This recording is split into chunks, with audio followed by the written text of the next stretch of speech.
Praise the Lord. मसीह के खूबसूरत बाबरकत नाम में आप सबकी सलामती हो। मैं वर्शिपर दाइम गिल आपको एक खुशी की खबर देना चाहता हूँ, गुड न्यूज़ देना चाहता हूँ। बिशप जुनेद जवेद का एक बड़ा ही खूबसूरत गीत जो है यीशु का सिपाही, बहुत जल्द जो है वो आपके सारे सोशल मीडिया पे और जितने भी हमारे कम्युनिटी के चैनल्स हैं बहुत जल्द आप सुनने वाले हैं।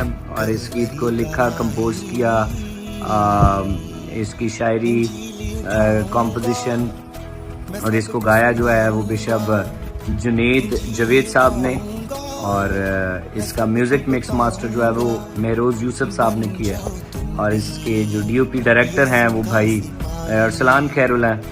और आप ये गीत जो है वो Junaid Javed official YouTube channel पर सुनेंगे। सो मैं आपको कहना चाहता हूँ, जब ये गीत आए आप इसको लाइक, शेयर, कमेंट करें और इस गीत को सपोर्ट करें, इस चैनल को सपोर्ट करें, ताकि बथेरे लोग जो हैं वो यीशु के नाम को कबूल करें और इस गीत के वसीला से बरकत पाएँ।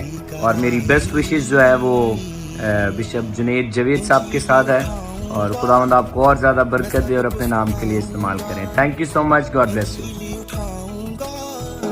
मैं सबको बताऊंगा, बन जाओ तुम भी यीशु का सिपाही, कलवरी का राही, यीशु का सिपाही।